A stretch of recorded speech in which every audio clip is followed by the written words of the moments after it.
Bien, je vais enchaîner. On va pas du tout parler de la même chose, puisque moi je vais vous parler beaucoup plus des aspects de liberté des personnes vulnérables et ordre public. Il y a des étudiants dans la salle? Non, oui? Non? Parce que j'ai une question pour eux. Il n'y en a pas? Bon, on va voir. Alors, j'ai une petite devinette au début. Un camp qui s'apparente à un bidonville. Un camp de Rome est évacué. À l'intérieur du camp, du linge sèche. On tire l'eau à partir de la pompe à incendie, toute proche. Quant à l'électricité, elle arrive par intermittence, grâce à un bricolage qui relie le camp au réseau. À l'extérieur, des installations bâchées font office de toilettes, mais cela ne suffit pas à éliminer toute trace de déjection dans les abords. Oui, ça ne met pas en appétit, je sais bien. Mais le 7 octobre 2020, eh bien, le tribunal ordonne l'évacuation de ce camp. Ça se passe où, à votre avis, les étudiants, là, que les autres vont savoir? Ça se passe où? Ça se passe très loin? Non, personne ne sait. Vous donnez tous votre langue au chat. Eh bien, ça se passe à Saint-Barthélemy d'Anjou. Saint-Barthélemy d'Anjou, vous voyez, c'est au bout de la ligne de bus numéro 4, en pleine zone industrielle. Ça ne se passe pas à l'autre bout du monde, mais à Saint-Barthélemy. Saint-Barthélemy, c'est pas Béziers, c'est pas Perpignan, quoi. Et vous trouvez ce récit que j'avais préparé l'année dernière, je vais tout vous dire, mais comme ça a été repoussé d'un an, je n'ai pas voulu l'enlever. C'est dans Ouest France du 16 octobre 2020. Alors ces personnes sont bien vulnérables, mais elles restent autonomes. Elles travaillent notamment au ramassage des légumes et des fruits. Elles sont donc bien autonomes. Elles sont souvent, pas toujours, en situation régulière, parce qu'européennes, mais elles sont roms. L'ordre public permet de les expulser du domaine public.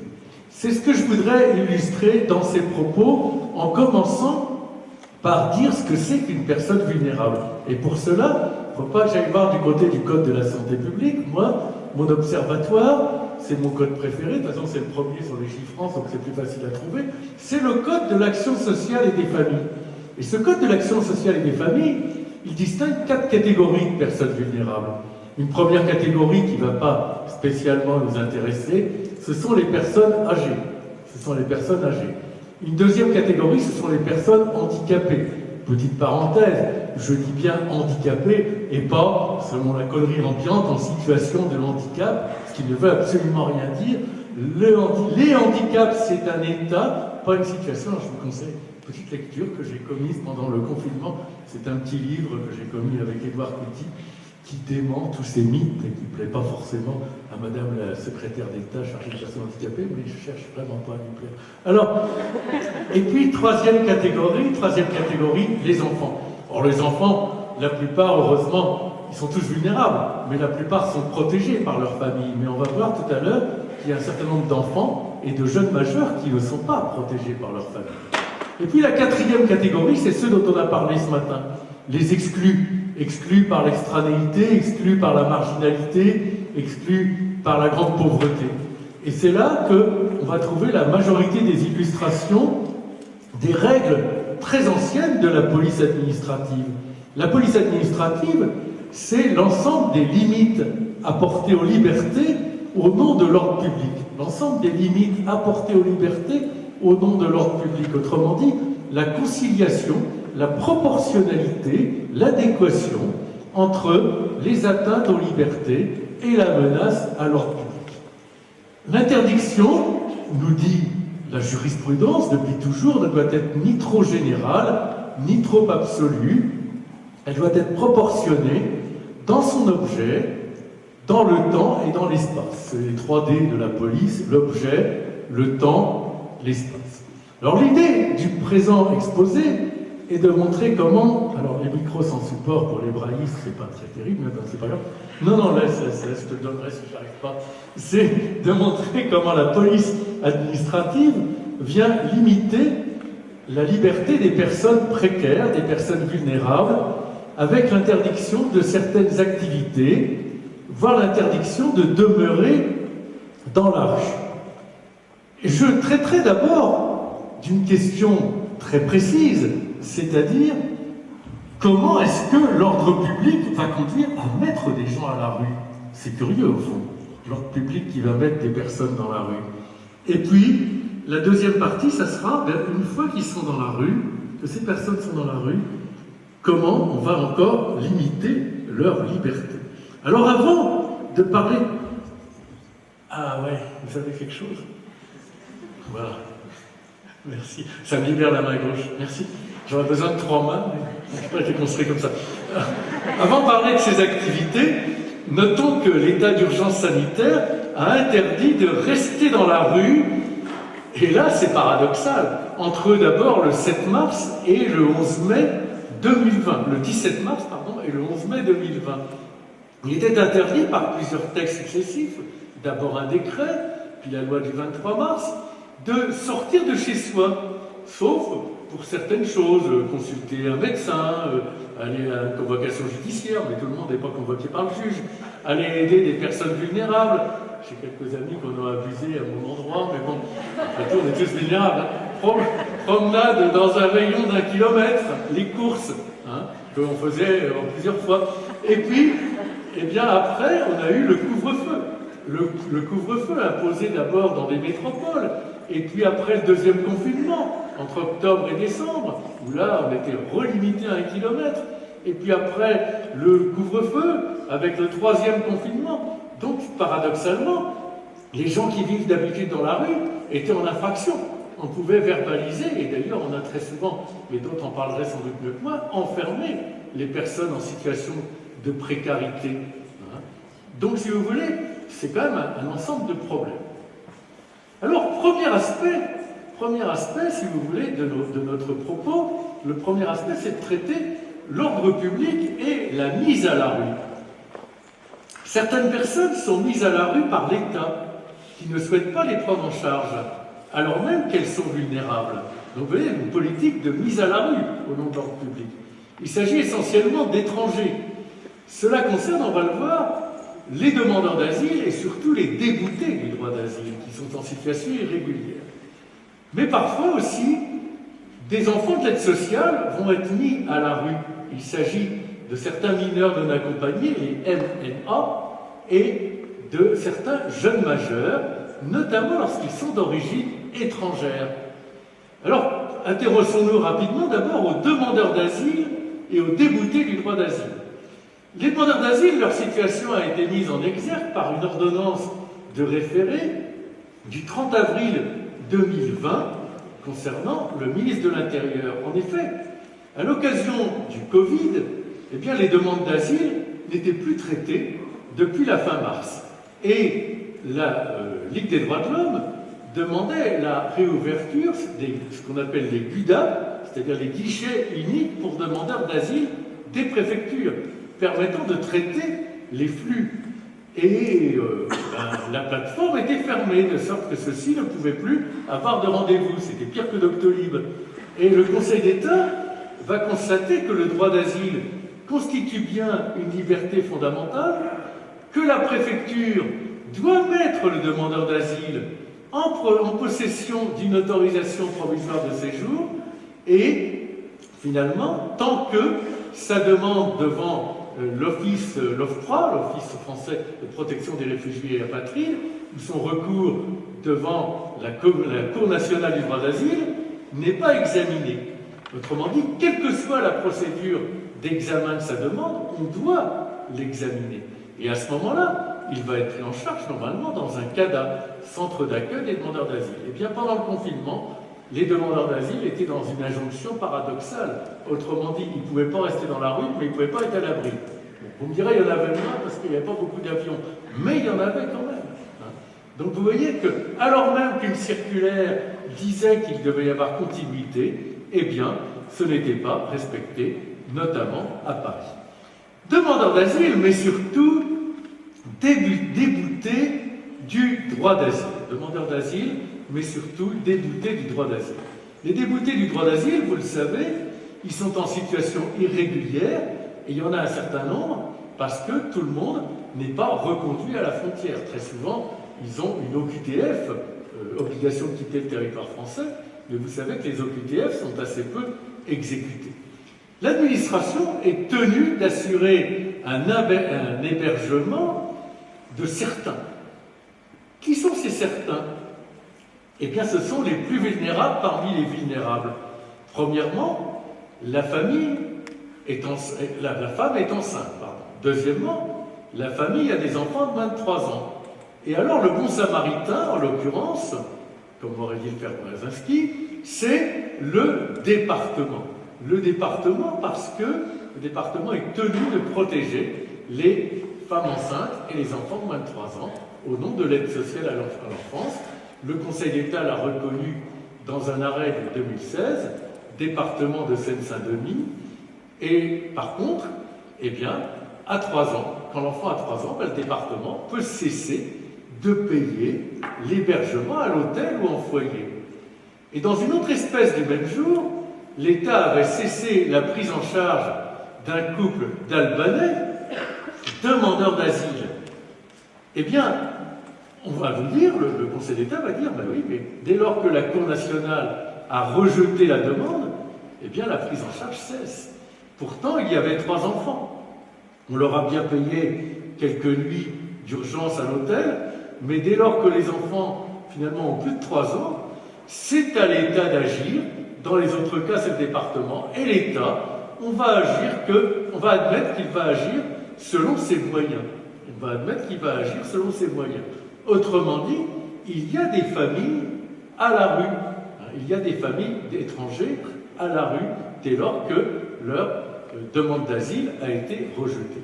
On tient compte des efforts de l'État, on tient compte des diligences accomplies, de ses moyens, et en l'espèce, eh bien, finalement, on dit que cette famille devait accepter l'aide au retour en Albanie. Sinon, il était normal que ses parents, ses 3 enfants, soient à la rue. Ainsi, dès lors qu'il y a obligation de quitter le territoire français, dès lors que les déboutés du droit d'asile n'ont plus d'enfants en bas âge, eh bien leur protection va cesser. Il arrive quand même que l'État soit condamné dans des circonstances très exceptionnelles. C'est un autre arrêt du même jour, du 13 juillet 2016. Là, la famille vit dans la rue, il y a atteinte grave et manifestement illégale à une liberté, parce que, alors même que la famille est déboutée, eh bien l'État doit l'héberger durant le temps nécessaire à son départ. Vous voyez que on est dans des cas où la police des familles va conduire les gens dans la rue, sauf à ce qu'ils trouvent une bonne âme, si je puis dire, pour les héberger. Alors maintenant, disons quelques mots de la non-prise en charge de certains mineurs non accompagnés ou de certains jeunes majeurs, c'est-à-dire les enfants de l'aide sociale. En ce qui concerne les mineurs non accompagnés, le problème est arrivé au grand jour quand, en 2011, le président du conseil départemental de Seine-Saint-Denis, Claude Bartolone, avec la complicité du juge Rosenweg, refuse de les prendre en charge. Et finalement, on a instauré depuis des quotas de MNA, des quotas de mineurs non accompagnés, dans chaque département, selon une méthode complexe. L'État prend en charge les 5 jours nécessaires à l'évaluation de la situation, et le département les prend en charge ensuite. Et le Conseil d'État va reconnaître un droit créance aux mineurs non accompagnés. Exemple, ordonnance du 12 mars 2014 concernant la Loire-Atlantique. Le Conseil d'État retient qu'un mineur qui était seul, dépourvu de toute ressource, qui ne maîtrisait pas la langue française, qui n'avait plus trouvé refuge que dans un squat, eh bien ce mineur qui avait été maltraité, il avait une entorse non soignée, ce mineur devait impérativement, le département disait non, on n'a pas de budget. En mars, c'est curieux. Mais le département devait forcément le mettre à l'abri. Et la loi du 14 mars 2016, qui est la dernière grande loi sur la protection de l'enfance, établit définitivement la méthode du quota. Évidemment, en contrepartie, la loi du 10 septembre 2018 va autoriser un très large fichage des mineurs non accompagnés. La difficulté, mais ce n'est pas le sujet, c'est de vérifier évidemment qu'ils sont mineurs. Vous le savez, grâce sans doute aux examens osseux, dont on sait que la fiabilité, c'est pas à des médecins que je vais apprendre ça, je pense, est assez limitée. Ça veut dire que normalement, un MNA, même délinquant, même fugueur, ne peut théoriquement être laissé à la rue. L'intérêt de se dire mineur, évidemment, c'est l'impossibilité d'une OQTF et l'absence d'exigence d'une régularité du séjour. On a donc là une véritable police de la minorité. En revanche, le département peut mettre à la rue des jeunes majeurs. Il peut mettre à la rue des jeunes majeurs. C'est d'ailleurs ce qu'essaie de résoudre depuis quelques années le secrétaire d'État à l'enfance, Adrien Taquet.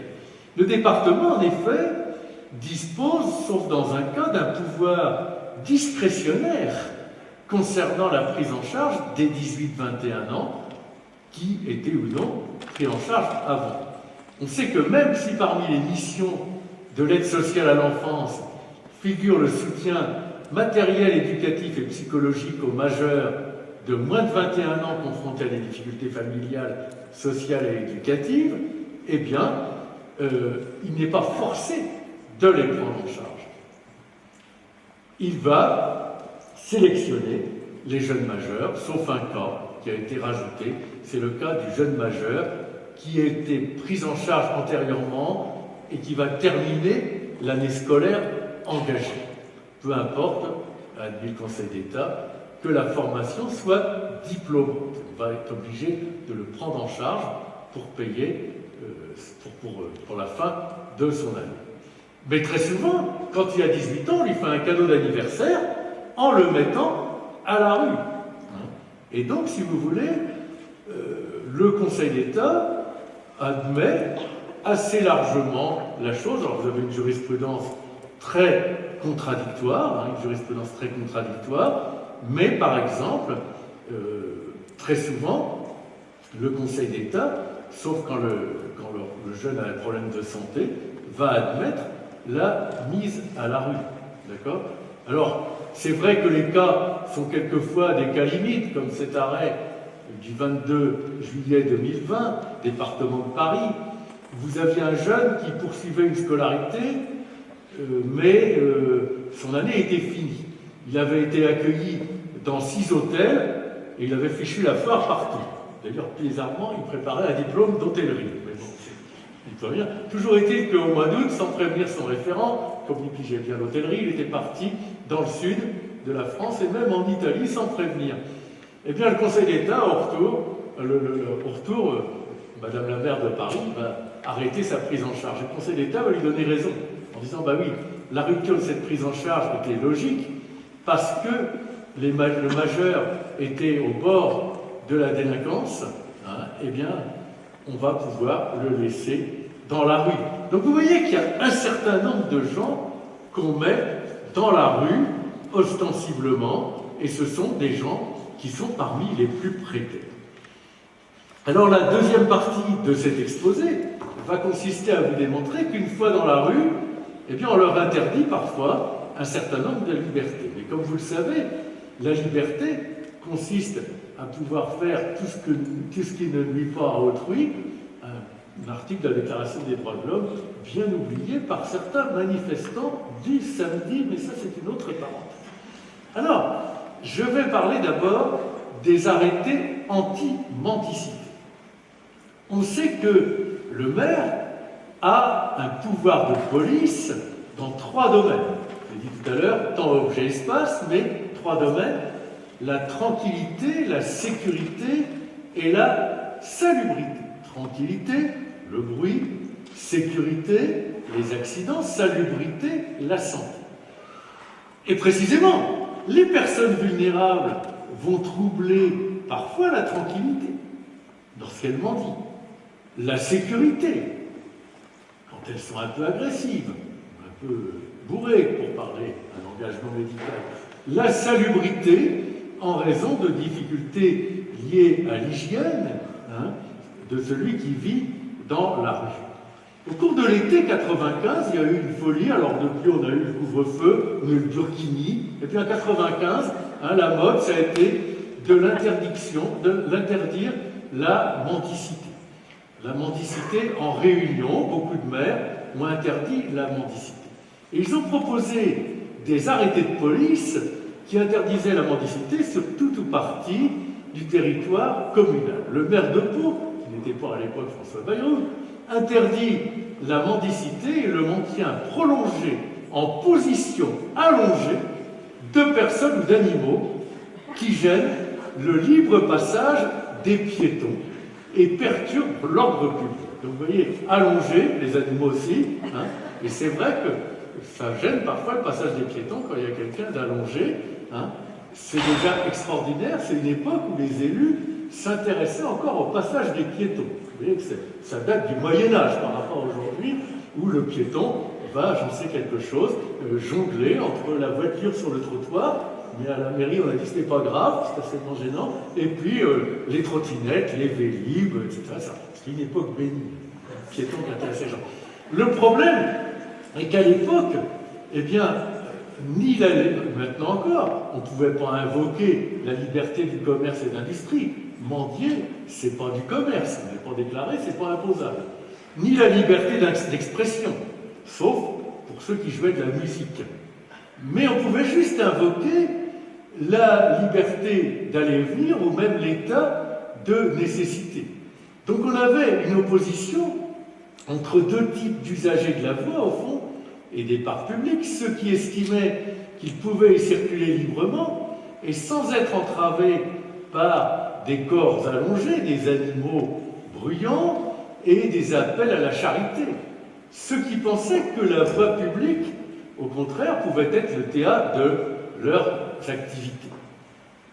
Et donc, si vous voulez, dans l'ensemble, le Conseil d'État a été assez nuancé, parce qu'effectivement, les mendiants font un usage qui n'est pas réglementaire du domaine public. Et donc les tribunaux administratifs, le plus couramment, ont quand même conclu que finalement, il ne fallait pas l'interdire de manière trop générale et absolue. Autrement dit, qu'il ne fallait pas que ce soit trop disproportionné. Exemple, le tribunal administratif de Pau,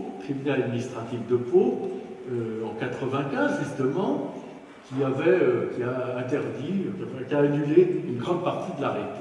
Il y a même un maire à Nice qui a fait un référendum là-dessus. C'est l'époque où les gens votaient aussi de temps en temps. Et finalement, le législateur s'est un peu débarrassé du problème en créant un délit de mendicité agressive. Mais aujourd'hui, le problème est de nouveau posé parce que le Conseil constitutionnel a posé un nouveau principe dont je voudrais vous dire deux mots, c'est le principe de fraternité. C'est la décision du 6 juillet 2018 à propos de Cédric Héroux, qui était accusé d'aide illégale à l'entrée des étrangers. Et le Conseil constitutionnel a estimé que la fraternité, qui est dans notre devise républicaine, à l'article 2 de notre Constitution, est un principe à valeur constitutionnelle. Et l'idée est venue à certains de contester un arrêté anti-mendicité à Besançon, au nom de ce principe constitutionnel de fraternité, en disant ça empêche, si vous voulez, la fraternité, parce que la fraternité, c'est la solidarité de base. C'est pas la solidarité nationale, c'est la solidarité de base, comme l'a dit une collègue peu élégante de la fac de Rennes, Anne-Marie Le Pourrier, pour ne pas la citer, c'est le triomphe de Monseigneur Gaillot et de l'abbé Pierre. Tant mieux. Mais bon. Et donc l'ordonnance du tribunal administratif de Besançon est très intéressante. Un militant associatif impliqué dans la lutte contre la pauvreté demandait la suspension de l'exécution d'un arrêté par lequel le maire de Besançon interdisait, en juillet, août et septembre, quand il y a des touristes à Besançon, puis avant Noël, quand il y a le marché, la consommation d'alcool même de vodka, et la mendicité, accompagnée ou non d'animaux, les regroupements, la station assise ou allongée, lorsqu'elle constitue une entrave à la circulation. Il s'agissait, si vous voulez, d'interdire finalement la mendicité. Et le tribunal administratif de Besançon, le tribunal administratif de Besançon va dire effectivement, il y a une liberté fondamentale d'aider autrui dans un but humanitaire. Liberté fondamentale d'aider autrui dans un but humanitaire, mais attention, cette liberté ne revêt pas un caractère général et absolu. Elle doit être conciliée avec l'objectif de préservation de l'ordre public. C'est toujours la même chose. Et là, eh bien, il va dire qu'il n'y a pas de liberté fondamentale de mendier. Et donc, on peut limiter la mendicité dans les quartiers les plus passants. Et finalement, il n'y a pas d'atteinte à la liberté d'aider autrui.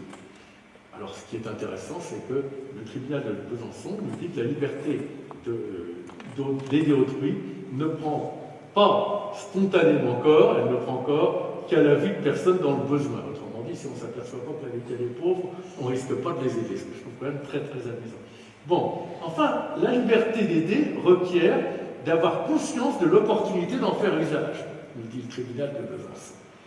Et comme l'interdiction est restreinte dans le temps, 3 mois et demi, ne concerne qu'une partie de la journée, 10h à 20h, ne concerne qu'une petite partie de la commune, eh bien, elle est jugée légale. C'est vous dire qu'aujourd'hui encore, on a des interdictions d'utiliser l'arche. Plus frappant encore, et ce sera la fin de mon exposé, rassurez-vous, c'est l'interdiction d'autres activités touchant les personnes précaires, et notamment du glanage et du chiffonnage. C'est un arrêt du Conseil d'État de 2017, Ligue française pour la défense des droits de l'homme et du citoyen. Des maires constatant la pratique de fouilles de poubelles avec dispersion de détritus ou de sacs ont pris des arrêtés d'interdiction.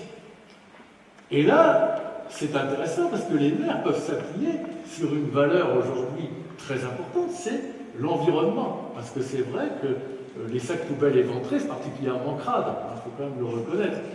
Et le maire de la Madeleine, dans le Nord, avait interdit, sans limitation de durée, la fouille des poubelles sur le territoire de la commune. Et comme le maire de la Madeleine est très polyglotte, il avait bizarrement fait traduire, ce qui est évidemment le cas de tous les arrêtés de police de France et de Navarre, l'arrêté en roumain et en bulgare.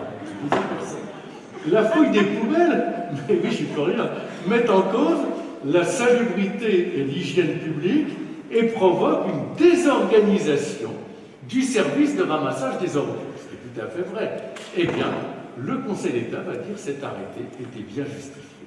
Autrement dit, ce qui trouble l'ordre public n'est pas la fouille qui permet de s'approprier ce que vous laissez dans vos poubelles, mais c'est la conséquence, c'est-à-dire que quand on fouille, on en fiche un peu partout à côté.